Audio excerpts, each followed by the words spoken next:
Hi, everyone. This is Power Up with Elin, a place where real people sit down, face the turning points in their stories, and share the moves that change their lives. No fluff, no polished bios, just raw choices, real consequences, and real power. Because in every story, there's proof that we all have the ability to power up. Today, I'm joined by Jacob Nunez, who just started college and is stepping into adulthood in real time. Jacob, Yes, hello. introduce yourself, give them a quick background so the audience can get to know you a little bit better. Hello, my name's Jacob Nunez.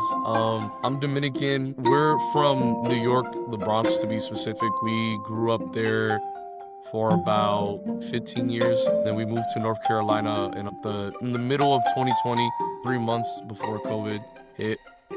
I like playing basketball. That's one of my hobbies, and I like being with my family. I think that's one of my most important things. I feel like I can't function without my family being there or supporting me. I like playing basketball in my free time.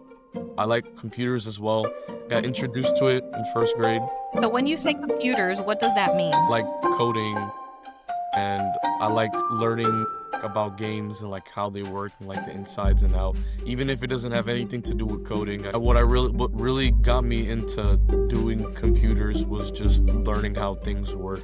Like, it wasn't necessarily creating something, it was just learning how things work and what I can learn about the computer itself. That's very interesting. Would you consider yourself to be more analytical brain or a person that is more on the creative side, or perhaps in the middle? I feel like I'm in the middle. I wouldn't say I'm fully analytic because I like computers. When it comes to coding specifically, my teacher always told me that I was very creative. I didn't really do it necessarily because of like the numbers and all the stuff that you can do with that. Yes. And you can play around because it's all math at Right. the end of the day. Right. But I never really saw it as that because I didn't really like that part of coding. It was just kind of just like, let's just see what I can create with Right. with the stuff that I know.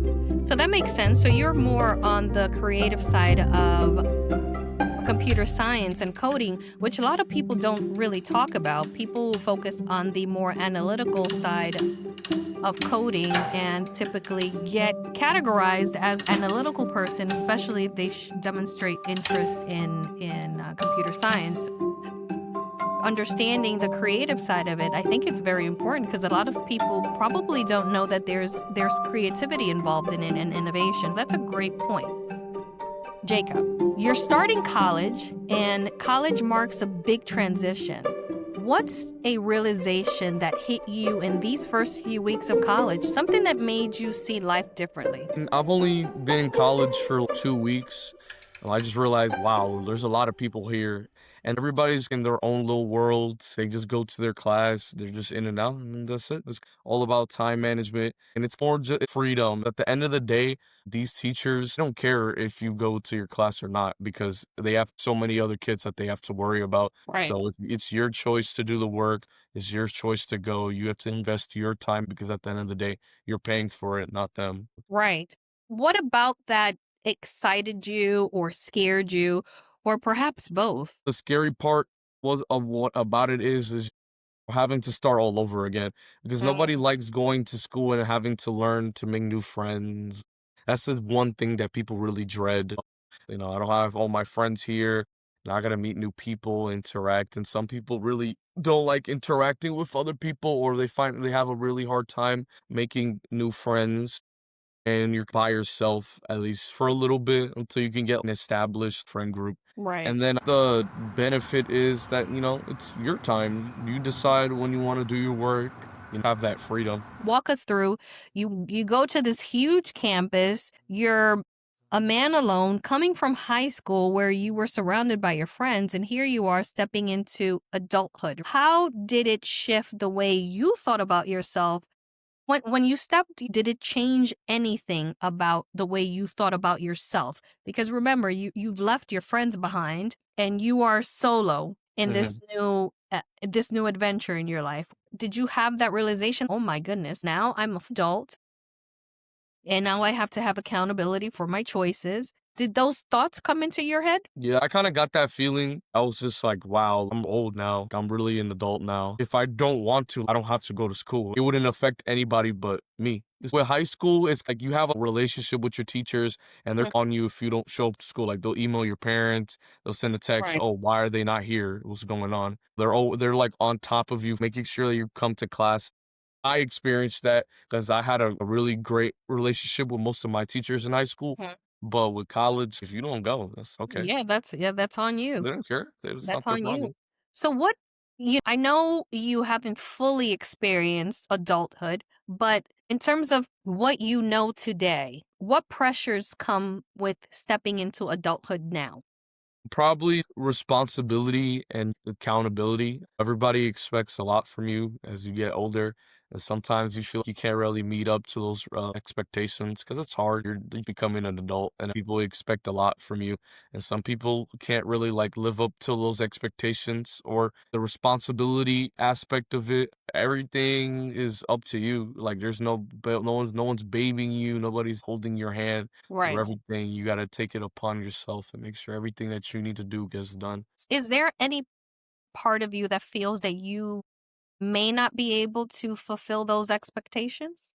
Think I don't think I can't do it because I know I can. It's a matter of time. Like when am I gonna do it? Finally take that step and finish what I need to get done. Every story has a fork in the road. Think about this for you. What has been the first big fork in this transition into adulthood that you've experienced? Probably the car thing. I think that's like the biggest thing. It's really annoying having to go to work, Uber, school, Uber, or ask my friends to pick me up. I know I can drive. It's not hard, Right. but it's just taking the time to get a license, get the driver test, and I work a lot. So I usually only get a day or two off. When I finally do get that day or two off, I just want to be in my house and relax. Right. I should have probably just did it before, so I wouldn't have to worry or deal with that. But since I didn't take that step, I just have to get done eventually. You spoke about having a car.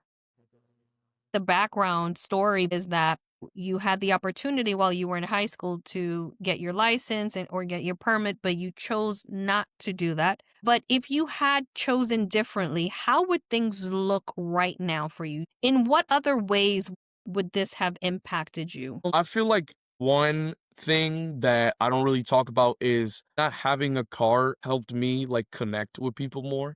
I don't know, Mhm. maybe that's just a weird thing to say, but not having a car and then sometimes having to rely on people, it helps you build better connection. You're getting to know them, who they are outside of whether your work or school. That's how it was like for me during high school and even right now. I built more relationships because I'm always in somebody's car. Same thing with Ubers. I'll call an Uber and I'll talk to them. I'll get to know them. Interesting. So, what you're saying is that you found a way to spin this around in a more positive way. Hey, I know I don't have a car, but this has allowed me to forge relationships with people I would not necessarily speak to on a day to day basis.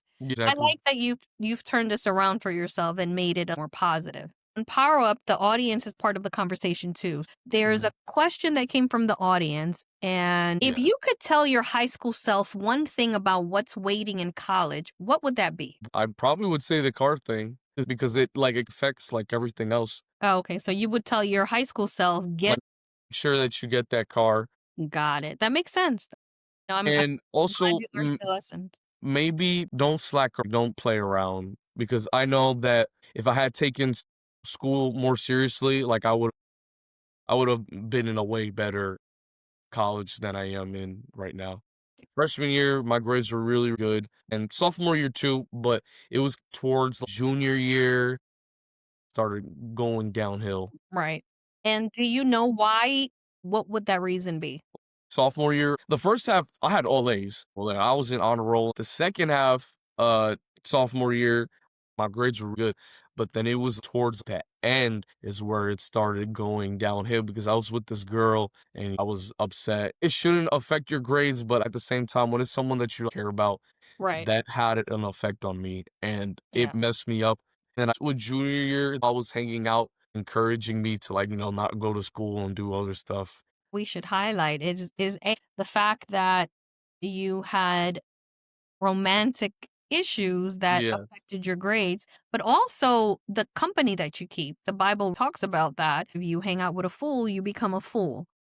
Understanding how important it is for you to associate yourself with people that have goals that are results driven and that want better for themselves. Because when you start hanging out with people that are the opposite of that, it has an effect on you whether you like it or not. I think parents typically tell their children, especially in high school, to avoid relationships because it becomes a distraction. Yeah, I We agree. saw with your example, it hurt your grades. You decided to go to a community college. It doesn't mean that there's anything wrong with that, but the choices that you made in high school, it limited your ability to choose a better college or get a scholarship. I'm glad that you brought those points up. It's really important to discuss. I agree.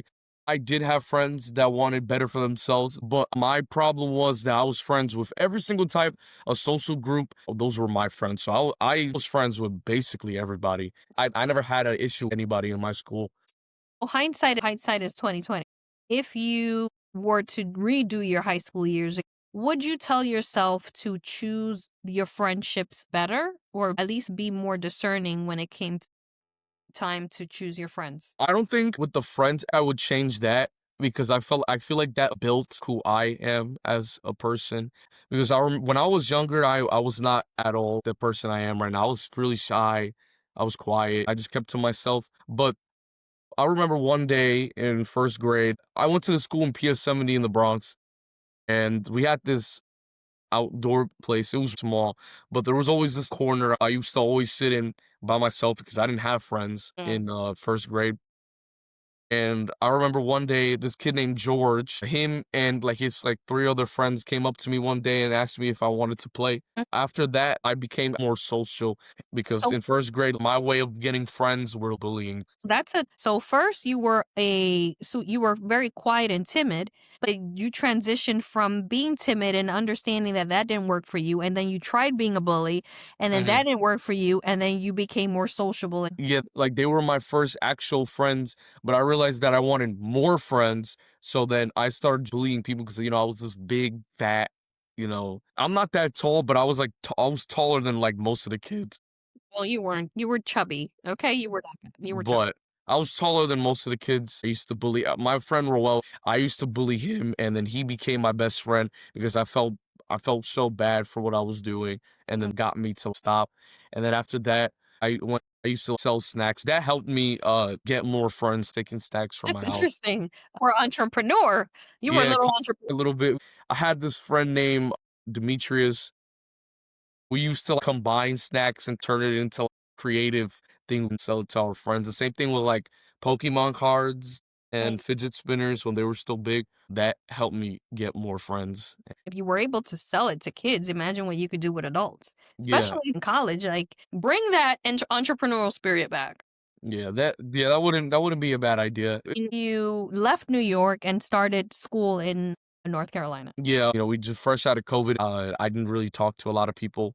People, It was a hard time. Everybody was kinda antisocial, but, oh yeah, what helped me, break out of that again was basketball. That's where I made most of my friends and friends that I have right now, gym class. yeah, I would say I'm still friends with more than half of the people that were in that's that gym good. class.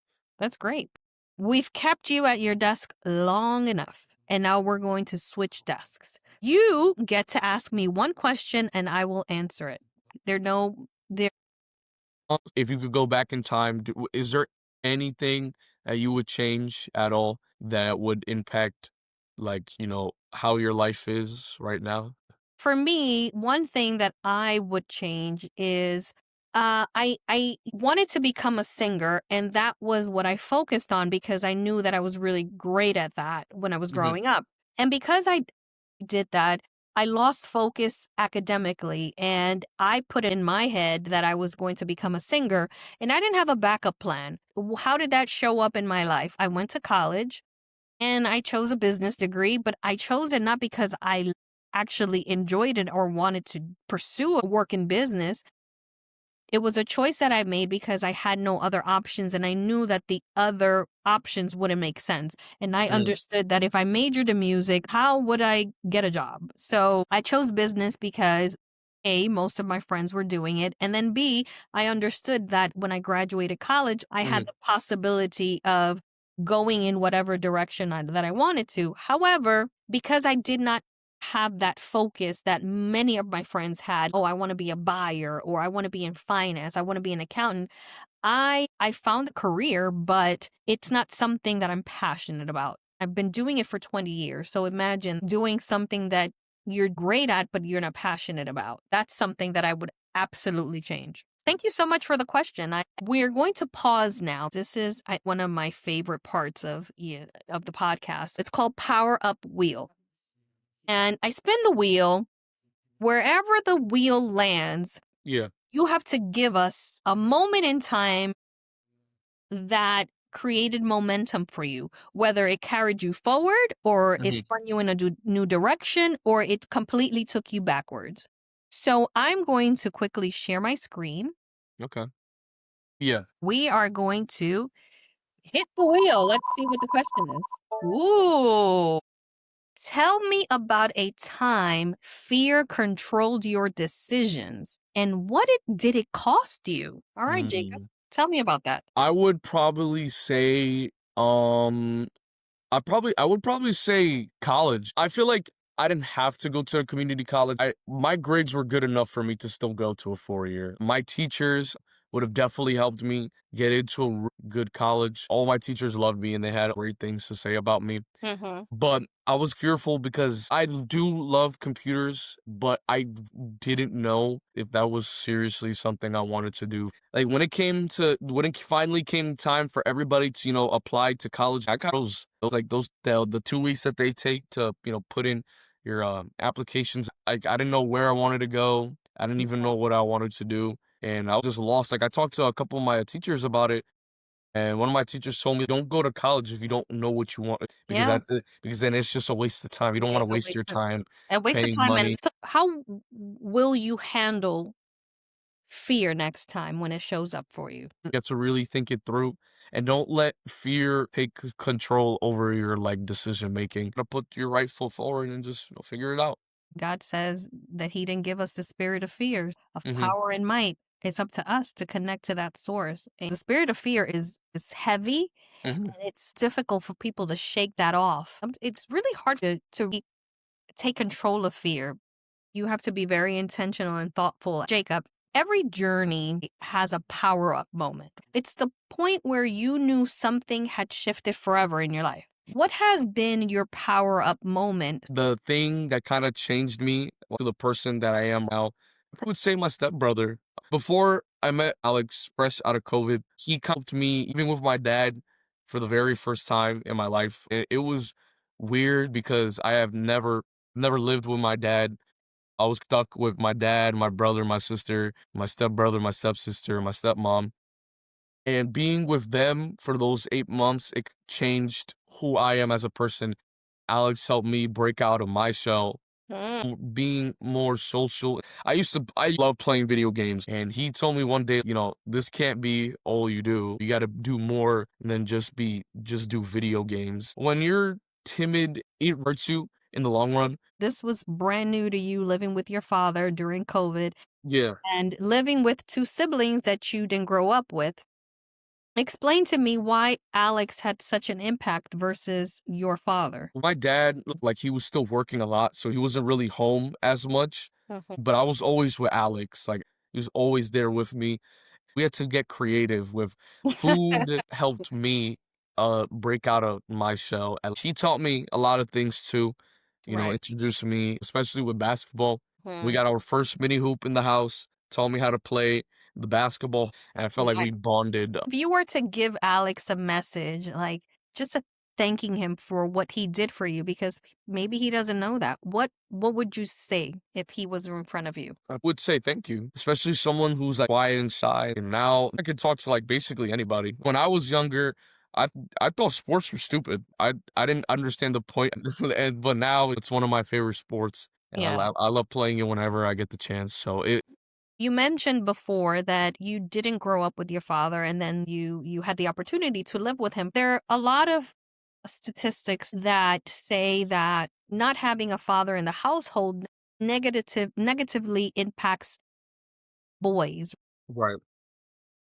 You've lived through that experience. So Mhm. what is your take on that? I'm curious to know what your thoughts are. I definitely say it did impact me for a long time. I had resentment towards him. I loved him. He tried his best every week or even more. He'll have weeks where he'd come every single day and take us places. He showed us how having a father figure in your life is really important, even if he couldn't live with us. But the person that fulfilled that role was my grandpa. He was always there. He was my father figure of my life.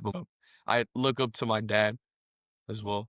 So if you had the chance to, speak to the audience, I know that there are a lot of men out there, a lot of children out there that are growing up without a father. What advice would you give them since you went through it yourself? No, don't blame your parents and don't take it out on them because at the end of the day, like, you don't know what the situation is, and they already have a lot going on, so don't make them feel bad for whatever happened. That's Mhm. out of their control. The past. I kind of like my brother specifically. He didn't have like the greatest relationship with my dad growing up because he felt that I was that like resentment towards him. But with time, people change, Yeah. and I feel like living with my dad for those 8 months helped everybody build a better relationship.